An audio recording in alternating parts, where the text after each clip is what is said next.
నా వందనాలు. నిర్గమాకాండము 23వ అధ్యాయము 25వ వచనం చదువుకుందాం. నీ దేవుడైన యెహోవానే సేవింపవలెను. అప్పుడు ఆయన నీ ఆహారమును నీ పానమును దీవించును.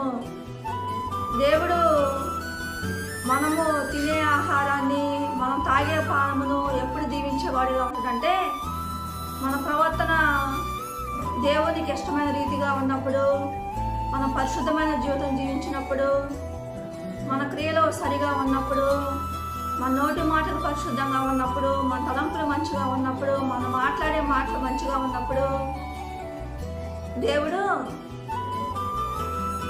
మనం తినే ఆహారమును మనం తాగే పానమును దేవుడు దీవించేవాడుగా ఆస్వాదించేవాడుగా ఉంటాడు. ఆహారము అంటే నమిలే పదార్థాన్ని ఆహారము అంటారు. పానము అంటే మంచినీళ్ళు కానీ జ్యూసులు కానీ పాలు కానీ వాటిని పానము అంటారు.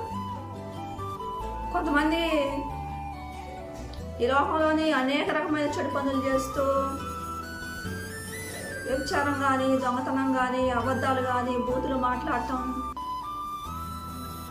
త్రాగటం, మనుషుల్ని చంపటం,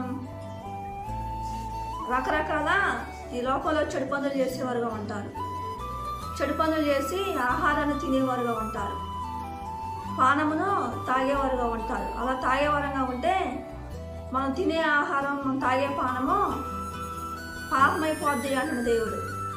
మన ప్రవర్తన మంచిగా లేదు కాబట్టి, మన క్రియలు సరిగా లేవు కాబట్టి, మన ప్రవర్తన దేవునికి ఇష్టమైన రీతిలో లేదు కాబట్టి మనం తినే ఆహారమును మనం తాగే పానమును దేవుడు ఆస్వాదించడు.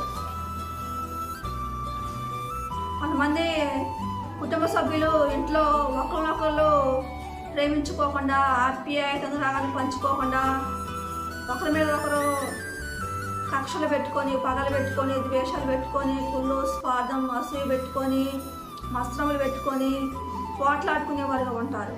ఒకళ్ళొకరు కొట్టుకునేవారుగా ఉంటారు. ఒకళ్ళొకరు తిట్టుకునేవారుగా ఉంటారు. భార్యాభర్తలు కానీ, పిల్లలు కానీ, తల్లిదండ్రులు కానీ, అత్తమ్మ కానీ, కోడలు కానీ, కొడుకులు కానీ అలా ఉండి ఆహారమును పానమును తినేవారుగా ఉంటారు ఇంట్లో.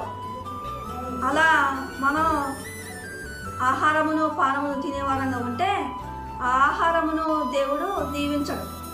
మనం తినే ఆహారమును మనం తాగే పానమును దేవుడు ఆశీర్వదించడు.